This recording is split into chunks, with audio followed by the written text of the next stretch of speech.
Bismillah ar-Rahman ar-Rahim. Welcome to Tahar Scholar.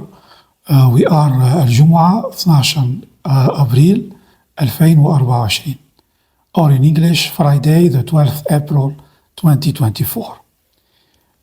This is chapter 2, lecture 3, lecture 4 I mean. In lecture 3 we have started the third section on Cramer's method. We have seen history on Gabriel Cramer, the author of the method, and then we studied the method.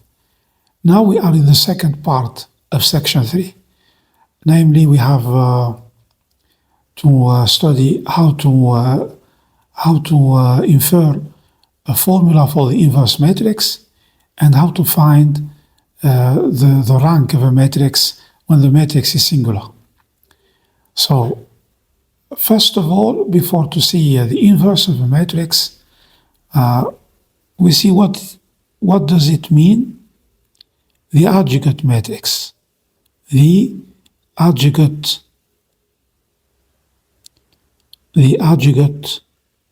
matrix.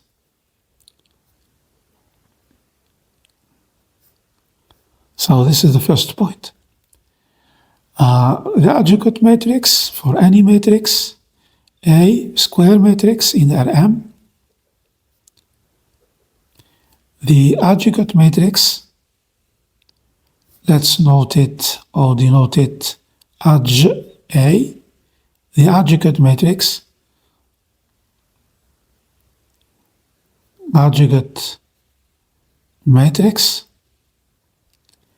is also a square matrix,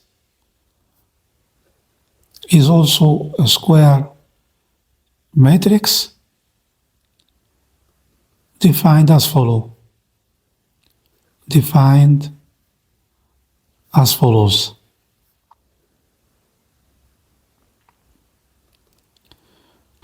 So the element, any element of the adjugate matrix at the ith row and jth column is equal, by definition, the cofactor of a ji. Be careful here, the indices, we invert the indices. The cofactor, we have seen it before, it's the sign by the minor. So it is actually -1, I plus 1, so this can be plus or minus, times the minor ji. So for example, if you have a matrix 4 by 4,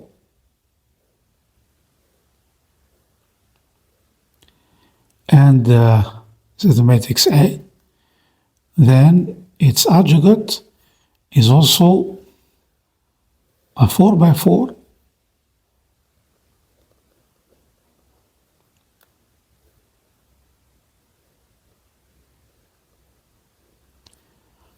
and we can easily calculate any element. For example, the element at I equal 2 and j equal 3. So this is I, this is j. For example, here is 3 and here is 2. That is this element. So what we should do, we go to ji, so to the third row and the second column. That is this element. And we calculate its minor. We eliminate the row j and the column I. And we get the minor. So the determinant of a submatrix 3 by 3 in this example. And then we determine the sign and we get the cofactor. So let's see this definition. this definition through examples. The two examples we have seen before. So second point, examples.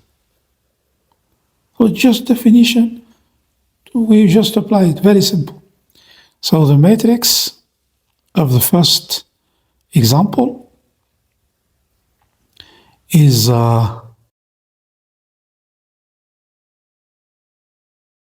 what we do, we calculate the cofactors by columns. So the cofactor, let's say 1, 1. The cofactor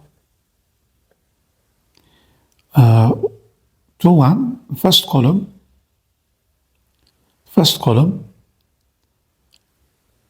we eliminate the first column and the first row, 4.5. It is I equal 1 and j equal 1, it is plus. So the sign alternate between plus and minus. And the value here is 4.5. And here we eliminate the second row and the first column, we get 0.7. So this is for the first column. For the second column, let's write cof to 1, 2, and cof to 2. Cof means cofactor to 2. So the second column, first row and second row.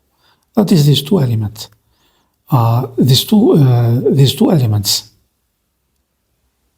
The sign here will be minus, plus, minus, minus, plus. So, or you can also say 1 plus 2 is 3, it's an odd number, so we have minus. And here plus. You eliminate the column, the second column, and the first row containing the element, so you get 2.3. And you do the same for the second element in the column, 4.5, you eliminate the second column and the second row, you get 1. And hence the adjugate matrix of A is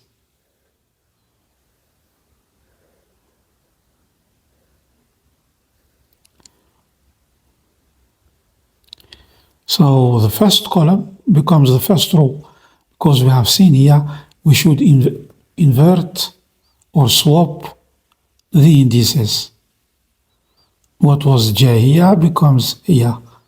What was a column becomes a row, and what was a row becomes a column. It's the transpose. We take the first column, we put it in the first row, 4.5 minus 0.7. And same here, the second column, we put it in the second row, minus 2.3 and 1. So it's very easy, very simple in 2 dimension. Now you can observe actually for whatever matrix in 2 dimension, you invert, you swap the elements on the diagonal. 1 becomes here and 4.5 becomes here, like we have done here. And then you add the sign. And you add the sign. You don't have to calculate the cofactor directly, because it's very simple in 2 dimension. You just swap the elements on the diagonal and add a minus sign. What was positive becomes negative, and what was negative becomes positive. And that's it, without changing the values. 0.7 minus 0.7, 2.3 minus 2.3. But the formula, the definition is of course standard as we have seen here. We work with columns and then we put the result by rows. Let's apply that again for the second system. So the second system with the matrix is 3 by 3.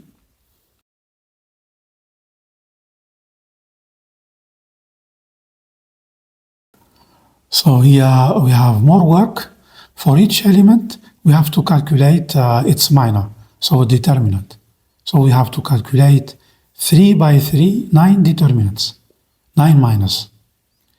So, same thing, cofactor 1, 1, cofactor 2, 1, cofactor 3, 1, first column. We eliminate the first column, the element in the first column, and the first row to get the cofactor 1, 1. We eliminate that, we get this. We have already done that, of course. We calculate the determinant of this submatrix, the minor of A11. Cofactor 1, 1.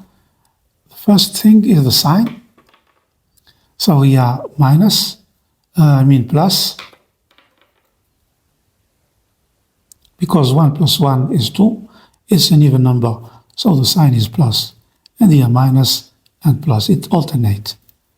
And then we put the result, 2.9 times 5.8 and minus 1.2 times 0.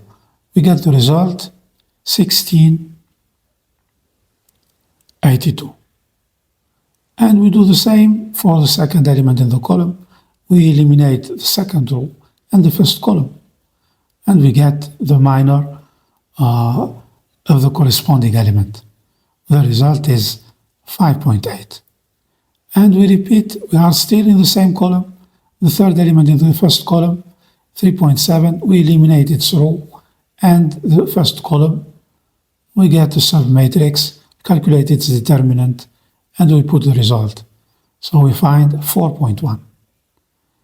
Done with the first column, we repeat for the second column. So 1, 2, 2, 2.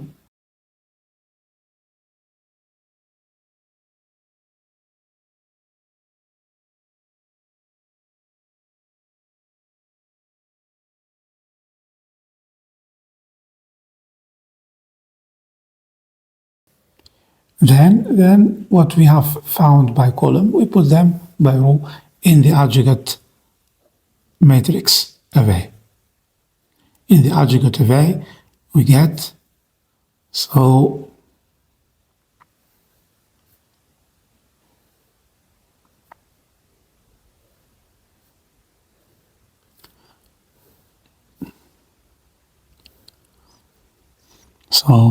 what was first column becomes the first row, 1682 minus 5.8.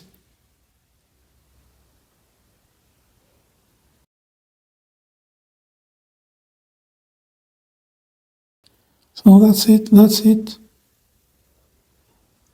Put the signs and then calculate the minors, work by columns, and then put the result by rows. Or if you want, work by rows and then put the results by columns. Okay, that's it for the adjugate matrix. Okay, this is the third point. Theorem. So theorem tells us if A is invertible,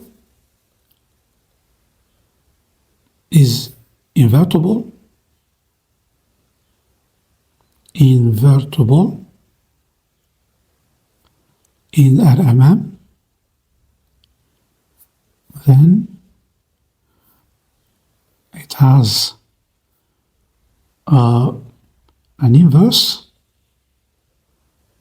A minus 1, such that the inverse matrix A minus 1, A to the minus 1, is equal to 1 over the determinant of A, that is the inverse of the determinant of the matrix, times the adjugate matrix A.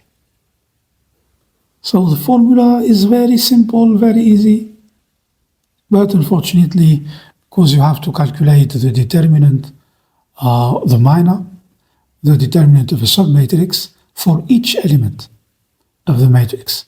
So when the matrix gets large, you get a lot of calculation, of course. It is more, there are more calculations in this formula than in Cramer's rule. Cramer's rule, if you remember, you have to calculate 4 determinants.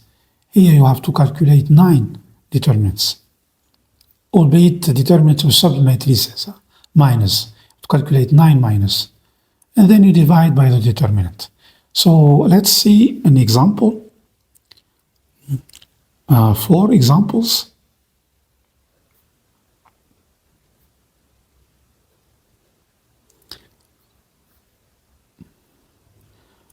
The same examples we have already seen. We have already calculated the adjugate. So if A equals, then its inverse due to the theorem is very simple.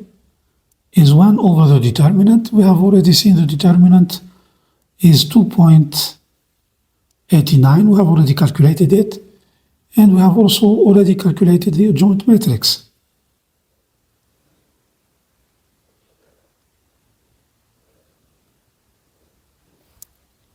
We invert the elements on the diagonal. And we change the sign of the other elements outside the diagonal. So we get here minus 2.3. And that's it. You can, of course, divide each element by the determinant, but I do not advise that. If you have a number in common with all the elements, better keep it outside the matrix. So, that's it. And the second example, we have seen our matrix is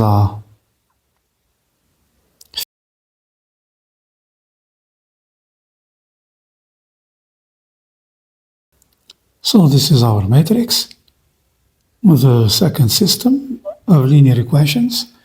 Its inverse. We apply also the formula. The inverse of the determinant. We have already calculated the determinant before. 48.52 times the matrix, the adjugate matrix.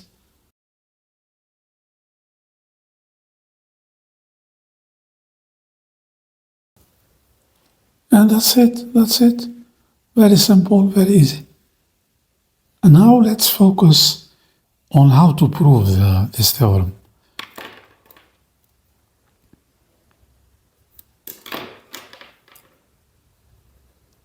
This theorem is a consequence of Cramer's rule.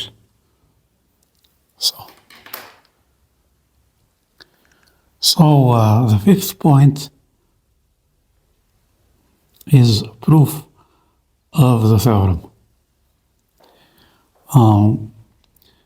In 2 steps. The first step, we start with the relation between the matrix and its inverse. We know that when you make the inner product of a matrix, an invertible matrix with its inverse, we obtain the identity matrix for whatever A in Rm. And we know the inner product is by columns. The second matrix is by columns. So if we take, let's call it X, is by definition the jth column of the inverse matrix.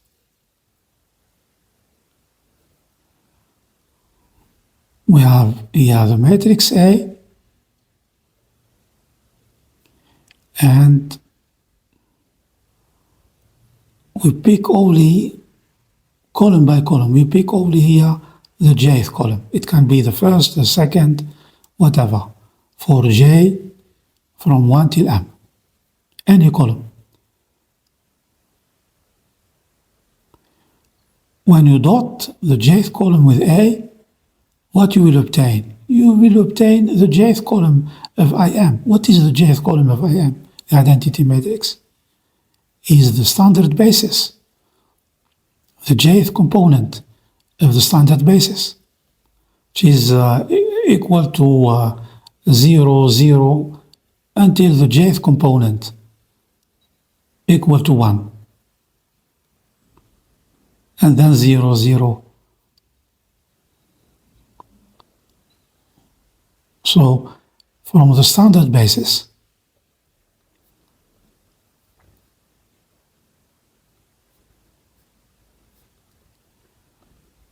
this is from the definition of a product of two matrices.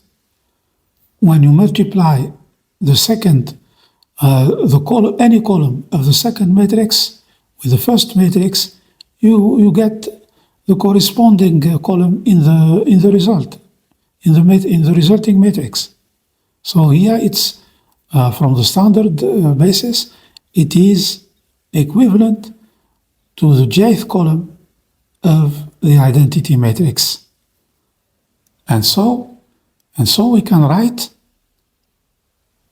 using this definition of X, we can write that AX, A dot X equal EJ.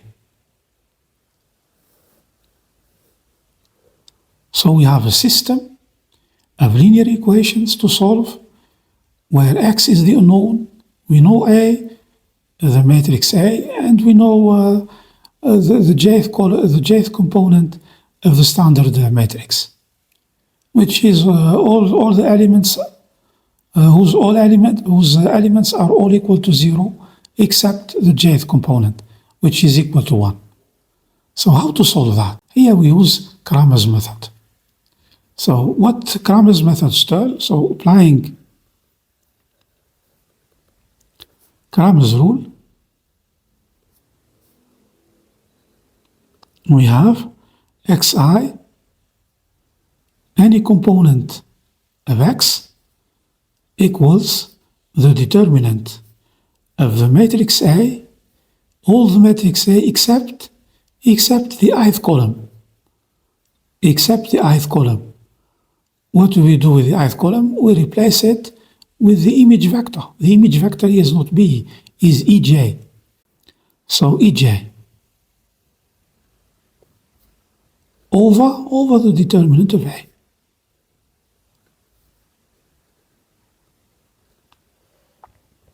Again, xi with xi is the ith component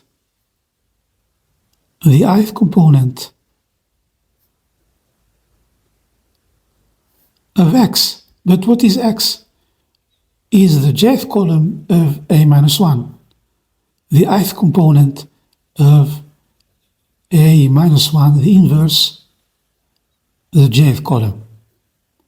So it's the ith component of the jth column of A minus 1. And what does that mean? It means A minus 1, the element I, j. The ith component of the jth column. That is the element that is located at the ith row and the jth column of A minus 1. So that is the first step. You find the relationship between an element of the inverse matrix and the determinant of this term. So the next step is how to calculate this. Well, this is the first step. The second step, so our goal now is to calculate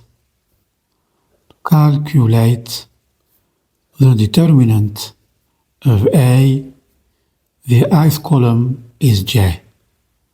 So we replace the ith column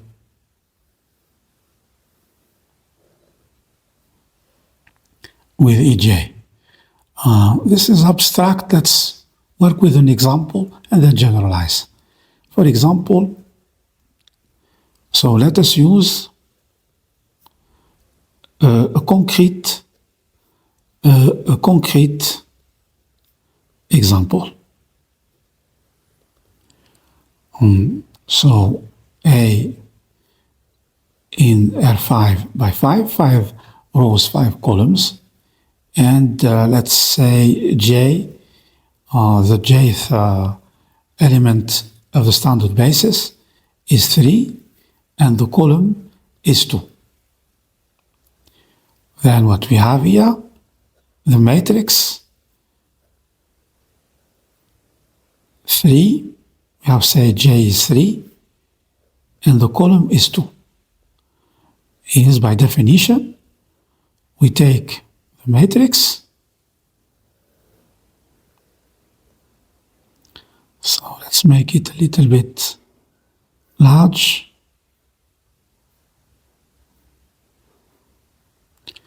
Okay.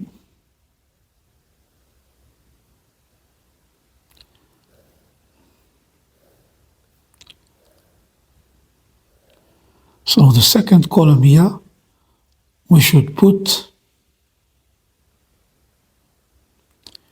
the vector E3. The vector E3 is standard basis, so all its elements are equal to 0 except the third component. So we have here a 0, 0, 1, and 0, and 0. And the other elements are the elements of the matrix. So we have A,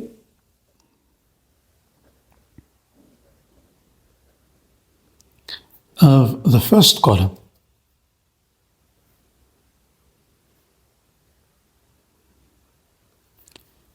and first row, second, third, fourth, and fifth. Same here.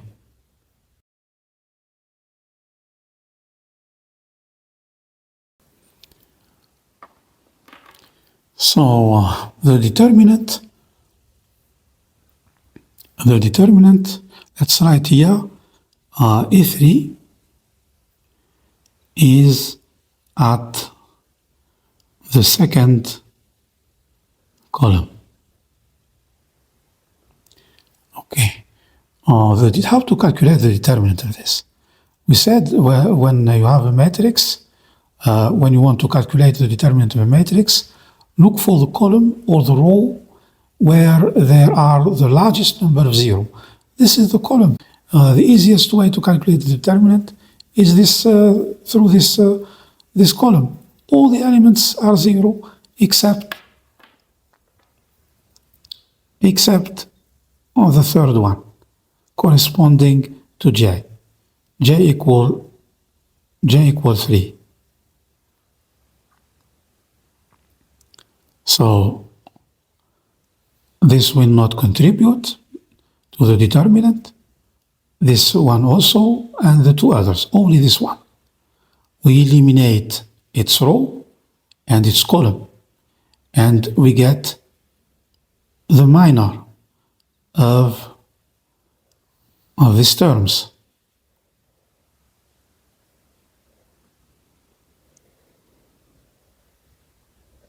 What is that? The minor of A32. So the determinant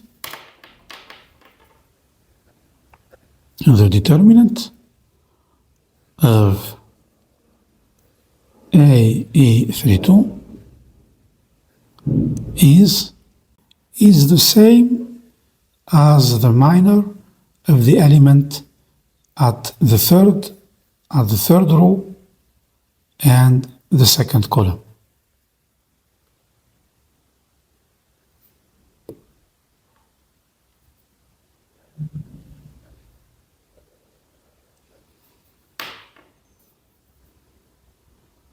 The minor M32. And the sign is 3 plus 2 or 2 plus 3. And then the value of the element itself. which is equal to 1. What is that? This is the cofactor. This is the cofactor of A32. When you calculate the cofactor of A32, you get first the sign, and then the minor. The minor, you eliminate the third row and the second column. You are left with a submatrix from the matrix A, except the eliminated column and row. So it has exactly the same minor as A32. But its value is 1, is not A32. We don't have here the column 2. We have instead the vector A3. So the determinant of A, when we replace the second column with E3, is equal to the cofactor of A32. And because our choice is arbitrary, we have chosen 5 by 5. We could choose, we could have chosen, I don't know, 10 by 10, 2 by 2. We have chosen j equals 3, I equal 2. It's arbitrary. Our choice is arbitrary. So the formula should be true, whatever I and j we have obtained. So we can generalize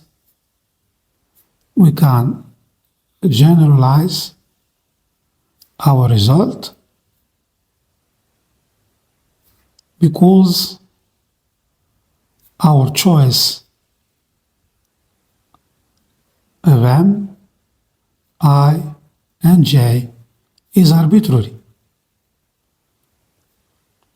We use the small matrix to visualize the concept how we calculate the determinant.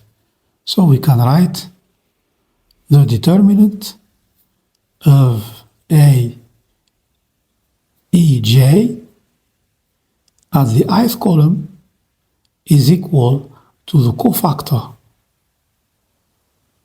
of A, j, I. Now we come back to the first step. First step, we have said that xi, which is n, so we come back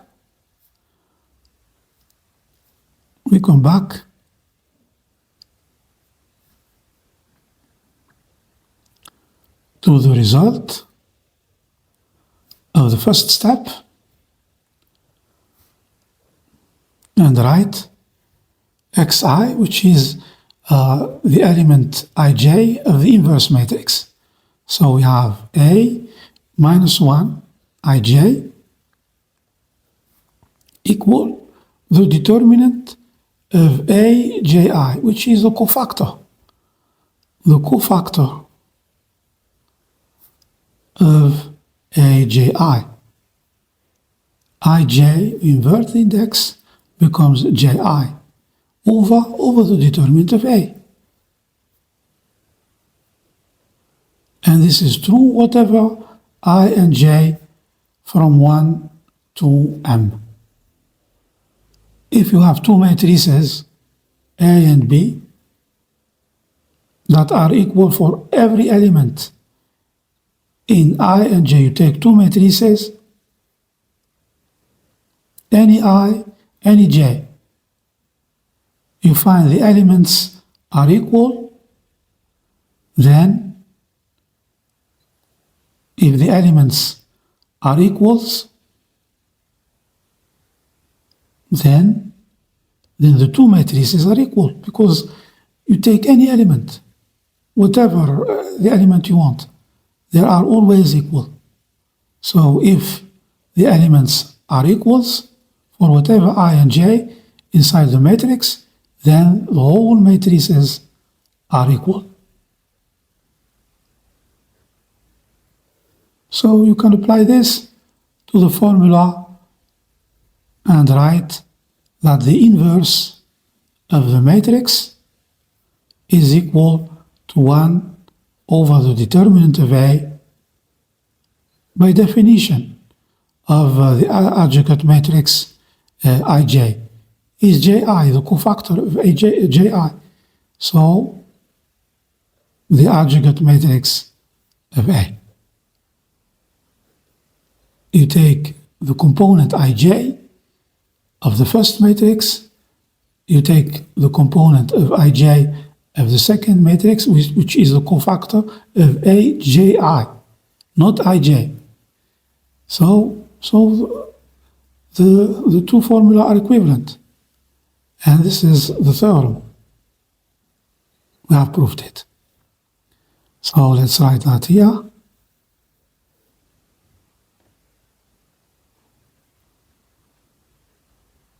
I have finished the proof.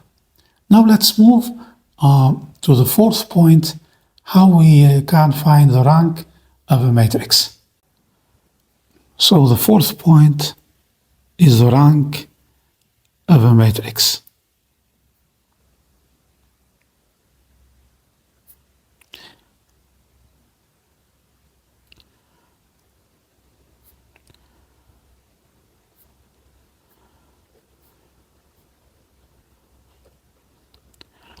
We start first with the definition of the order of a minor. So definition, first point. Definition. When we have a matrix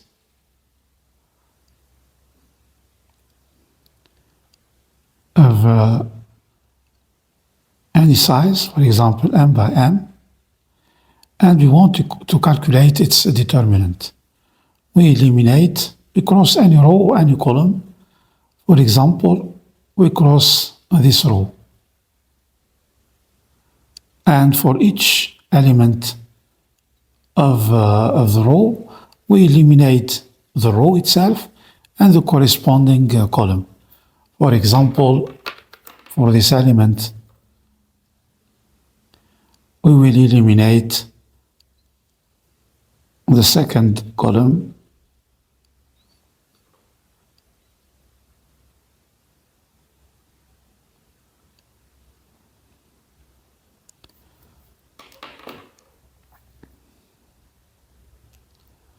we eliminate the second column and the third row, for example. So we get a submatrix which whose size is m minus 1. That size is the order of the minor. So the order of a minor is the size of the submatrix of the submatrix of which the minor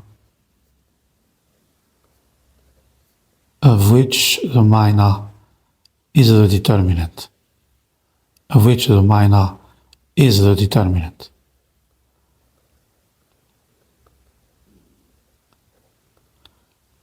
So the order of a minor is related or linked to the size of the submatrix. So we start, the highest order is of course m minus 1. We start with m minus 1.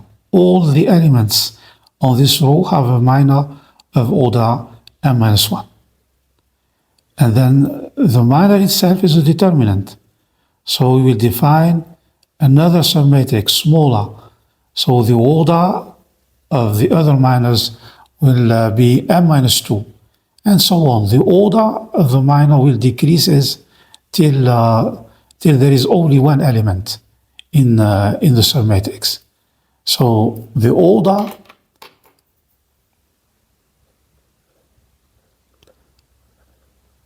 of minors decreases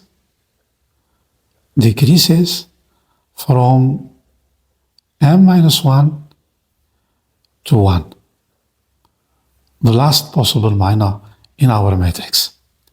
So this is the minor. We need that for the theorem. So the second point is the theorem. Theorem tells us if theorem related to the rank of a matrix and minus. As I said before, there are two techniques. We calculate the rank using Cramer's method or the Gaussian elimination. The Gaussian elimination is much easier, much simpler, and more practical, because we can apply it for small or large matrices. But with Cramer's method, due to the cost of calculating a determinant is limited. So here we are how to calculate the rank of a matrix using Cramer's method, using minus when we calculate the determinant. So theorem, if A is singular, if A is a singular matrix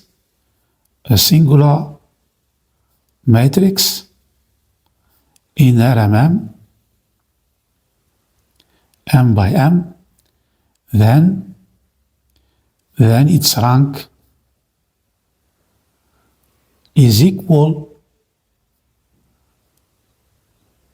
to the highest order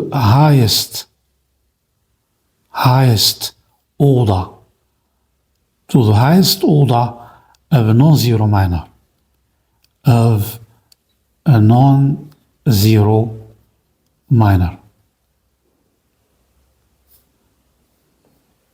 So the submatrices will decrease from size of m minus 1 till 1. That is the minus we calculate. When we calculate the determinant, we calculate the minus. Their order will decrease from m minus 1 to 1. The first minor that is different from 0 is the rank of a matrix. So we calculate all the minors that have an order of m minus 1. If we find at least one that is different from 0, then that's the rank. If not, then we continue with submatrices of smaller size, that is minors of order m minus 2. And we repeat the same. We check if any of them is different from 0. And if it's not the case, then we decrease the submatrices and so on, until we find the first minor that is different from 0. Then its order is the rank of the matrix. And that's it. We will see how to apply this for small matrices, 3 or 4, 3 by 3 or 4 by 4. So, and we will see right now how to prove the theorem. So before to see the examples, let's see how to prove. It's very simple. The proof is in 2 steps. So the first step, let's work with a concrete example. For example, 4 by 4. This is our matrix. Here m equal 4. And we cross, for example, the second row. We have chosen to use the second row to calculate our determinant. So we eliminate the first column and the second row for the first element, and then for the second element, the second column and the second row, and for the third element, the third column, and so on. So for example, we are here. We have eliminated the second column and the second row to calculate the minor of this element. That is M 2, 2. If it is different from 0, then this submatrix, the columns, let's write like this. We have 1, 2, 3. The order, of course, of the minor here is 3. So it has 3 columns.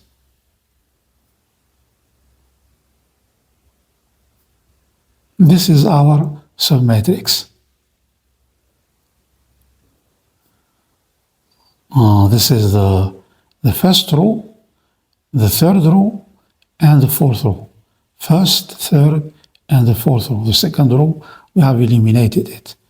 And this is the first column, the third column, and the fourth column. Because the second column, we have eliminated it. If we say that the minor is different from 0, it means that the determinant is different from 0, because the minor is the determinant. And what does that imply? It implies that the submatrix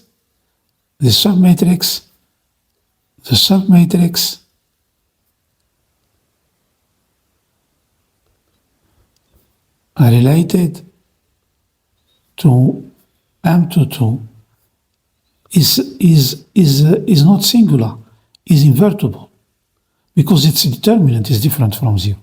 I'm not talking about the matrix, the original matrix A, but the submatrix that we use to calculate the minor.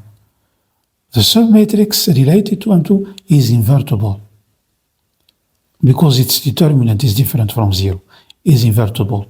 And what does that mean? It means that the columns are linearly independent. So the columns are 1, 3, and 4 are linearly independent.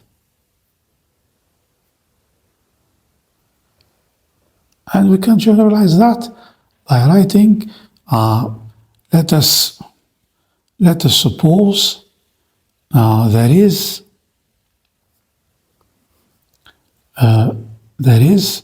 an n by n submatrix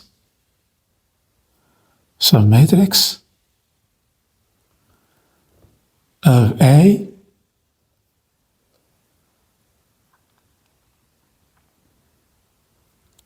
such that n is less than m, and its determinant is different from 0. That is, the order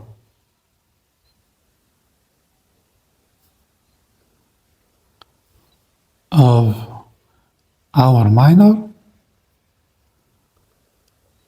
is n, and the subcolumns,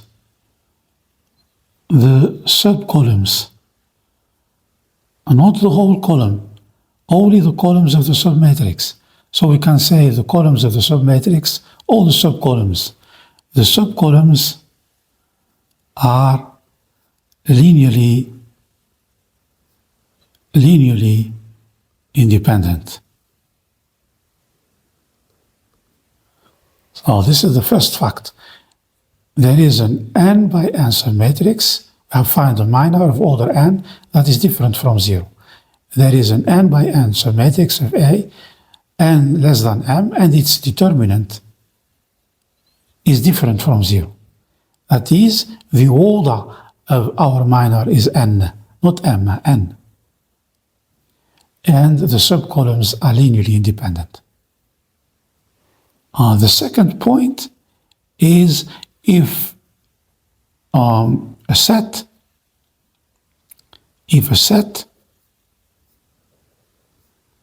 of submatrices, of subcolumns, if a set of subcolumns are linearly independent, then the corresponding columns, the columns of the matrix A, then the corresponding columns are also linearly independent, independent. So in this example here, the subcolumns are linearly independent. So are also, because the subcolumns pertain or belong to the column of the matrix. So the whole column, not the subcolumn. If the subcolumns are linearly independent, then also all the columns, the first, the third, and the fourth are also linearly independent.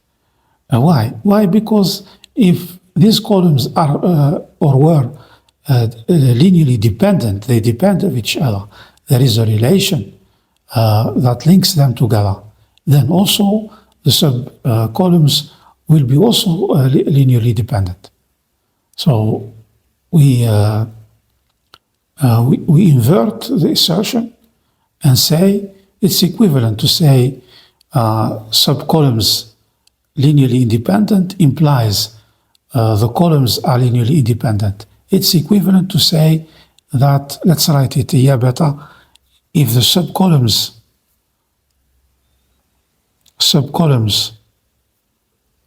are linearly independent, this implies that the columns are also linearly independent.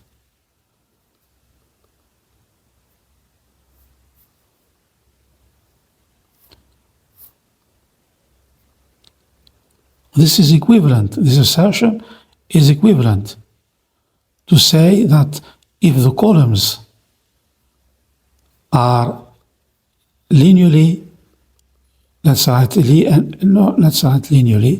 linearly dependent, they depend of each other, there is a relation between them, are linearly dependent, then because the subcolumns are part of them, are part of the columns, then the subcolumns are also linearly dependent.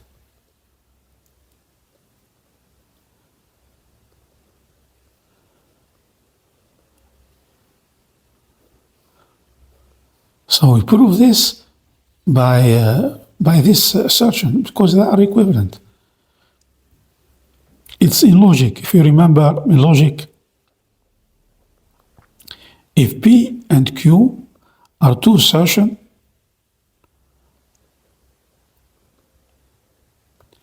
then P implies Q is equivalent to say Q bar implies P bar, where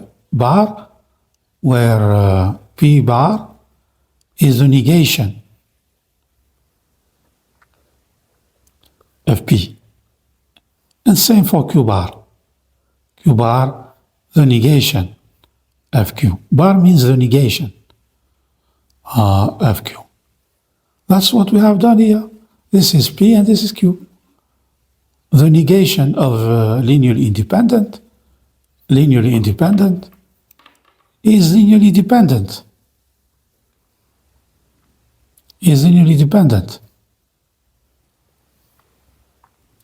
So that's what we can say for our theorem. That is, if we find a submatrix with a determinant that is different from zero, then its subcolumns are linearly independent, and consequently the columns they contain those subcolumns are also linearly independent. And hence, what does it mean linearly independent? 3, it means the rank. The rank is the number of columns that are linearly independent. I have also to finish the proof here to observe that the opposite is not true. You can find columns that are linearly independent, but their subcolumns are linearly dependent. So P implies Q, but Q does not imply P. You can check that. We will see that in the example. We will check that. So this is I beg your pardon here. This is equivalent to that.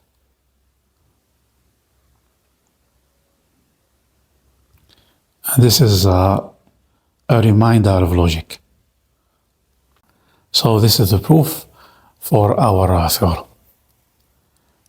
Let's now move to the two examples, to see two examples.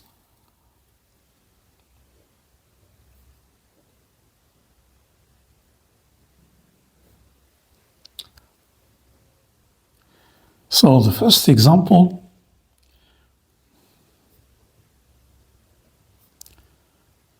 example number 1, take a matrix. It's not randomly, I carefully chosen it. The matrix A, 4 by 4.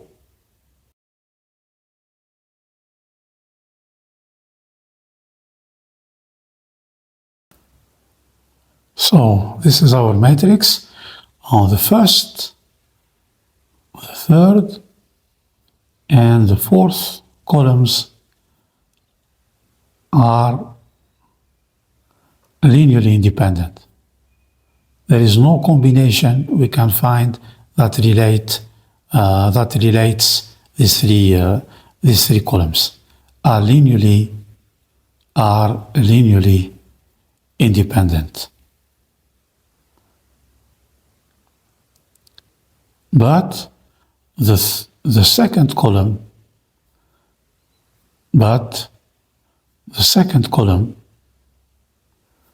is the sum. If you add, for example, -5 plus 1.1 plus 1, you will find the first term or the first element of the second column. So the second column is not independent. It is the sum of the first, the second, the third, and the fourth.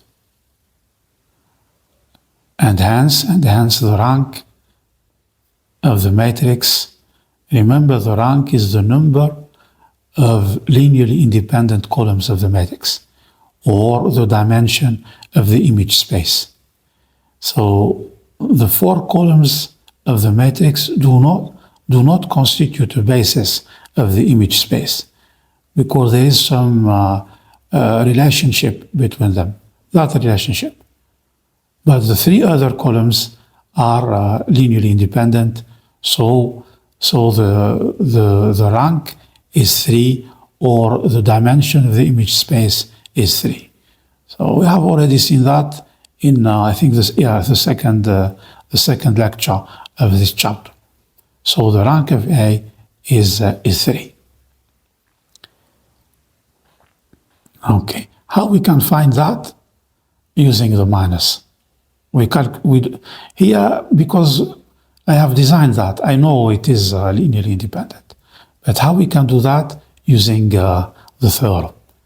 We calculate the minus, choosing any row or any column, and check if one of them is different from 0.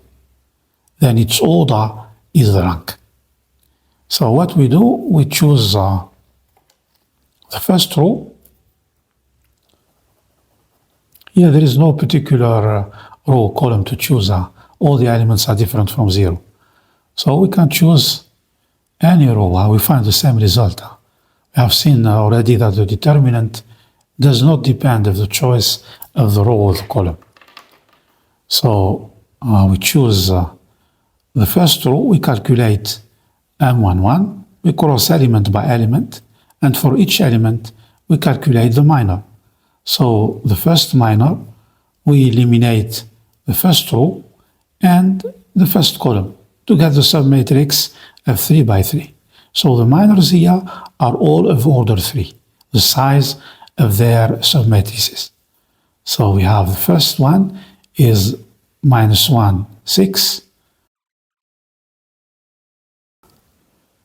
and found the value -0.88. Is different from 0.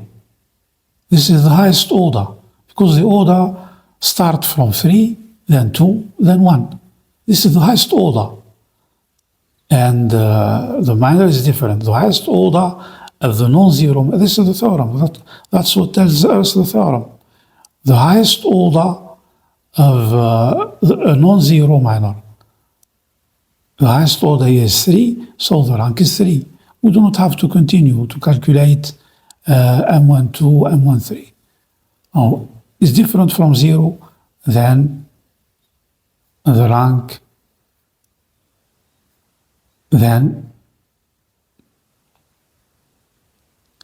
the rank of A is equal to 3. Because the minor here, the minor has an order of 3 and is different from 0. But for sake of to more understand linear independence of column and subcolumns, let us continue to calculate. Let us continue calculating the other minors. So M12 is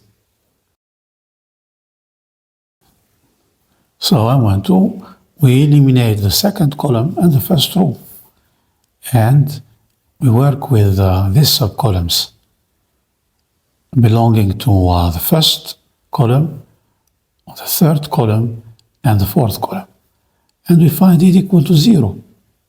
Means that the subcolumns are linearly dependent. Not like this one, not like M11.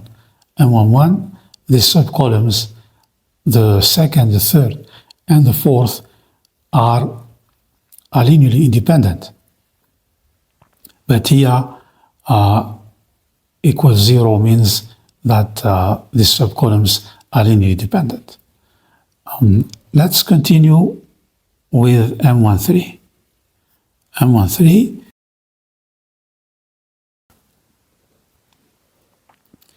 and here also, let's write here subcolumns for M12 is first, third, and fourth are linearly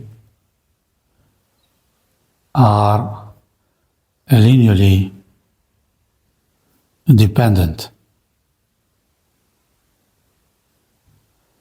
And here it means that the subcolumns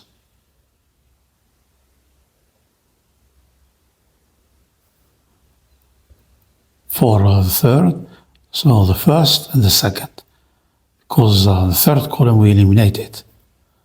The first, the second, and the fourth column, subcolumns are linearly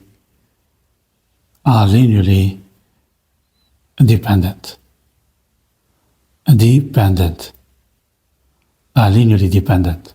Subcolumns are not the whole column. Subcolumns have eliminated the first row. And M14, we find it different from 0, -0.8. Different from 0, which means the related subcolumns are linearly independent. And it means also the rank is equal to 3. So observe here that in this case, So, in this case, the column, the subcolumns. We are talking about the subcolumns. The subcolumns 2, 3,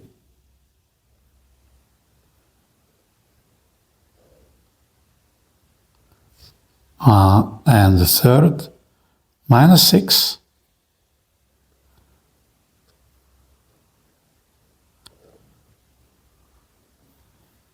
and 2.2.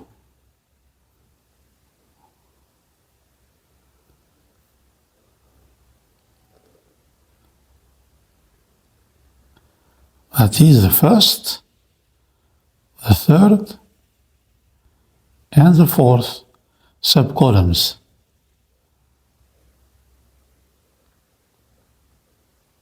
Are linearly independent, are linearly dependent, because their determinant is 0. The submatrix built with these subcolumns is singular. So the columns are linked together, are linearly dependent.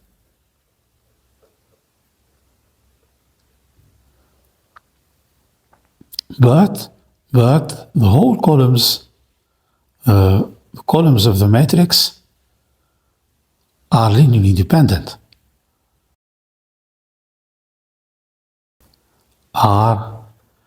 But are linearly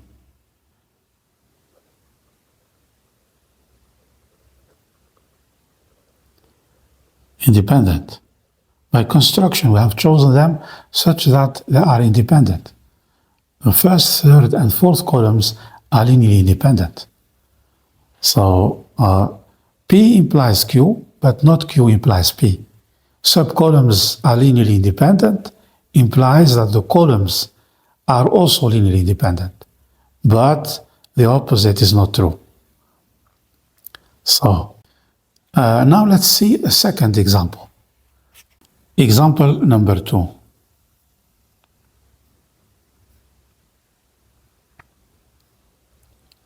In this example, we have already seen it in the second lecture when we revised matrix algebra. So the matrix A, 3 by 3,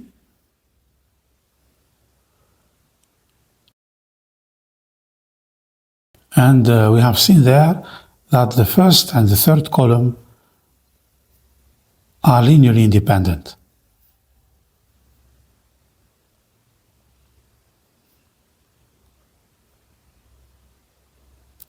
But the second column is a combination of the first and the third, is a combination of the first and the third. So the rank is the number of columns that are linearly independent. So the first and the third are linearly independent. The rank of A is 2. Let's see that with the minus. Same, we choose the first column, the first row, and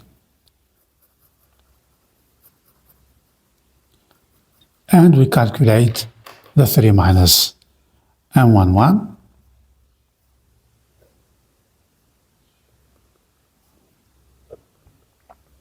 We find it 6.5. So we have not to continue with the others, but for sake of completeness, let's write M12, 3,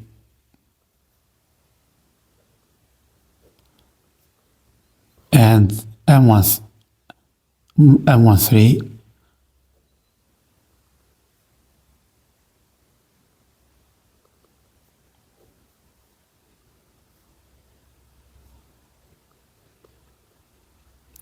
so all the minors are different from 0. What does that mean? The first minor, M11, is related to this submatrix.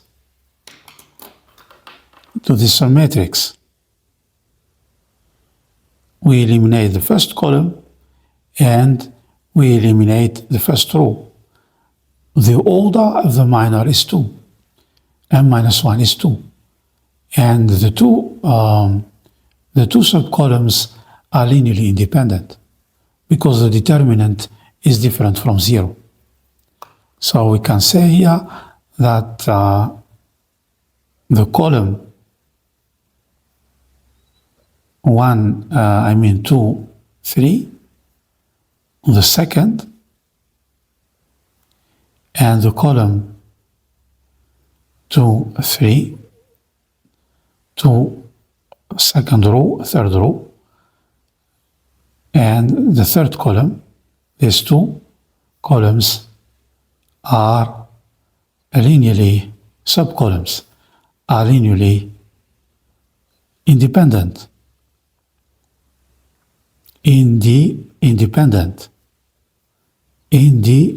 Independent from the first minor. And what does that mean? It means also that the columns, not the subcolumns, the whole column, columns number 2, the whole column, and column number 3 are also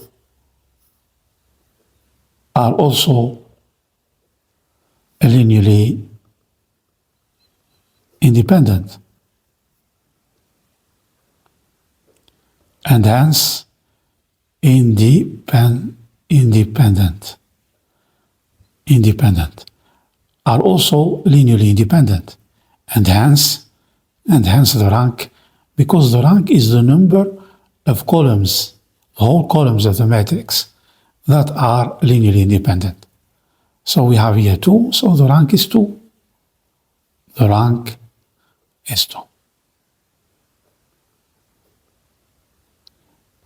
We could also have reasoning with M12 or M13. We obtain the same result. The rank of the matrix is 2.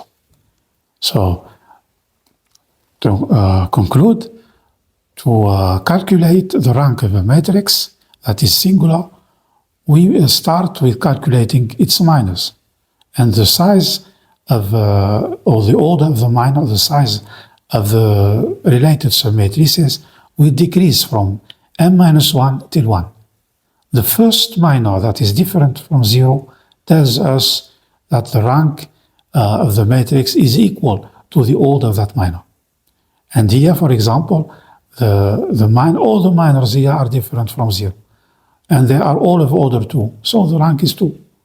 And in the previous example, the order of two minors have a value equal 0, and the others have a value different from 0. But it suffices only one of the same order, order 3, is different from 0 to say that the rank is equal to that order, is equal to 3 in the previous example. And that's it for Cramer's method. In the next video, inshallah, we will do a tutorial to apply what we have learned so far, and then we will do a practical. And afterwards, we come back to lectures to the second part with Gaussian elimination. See you, inshallah, next time. Peace.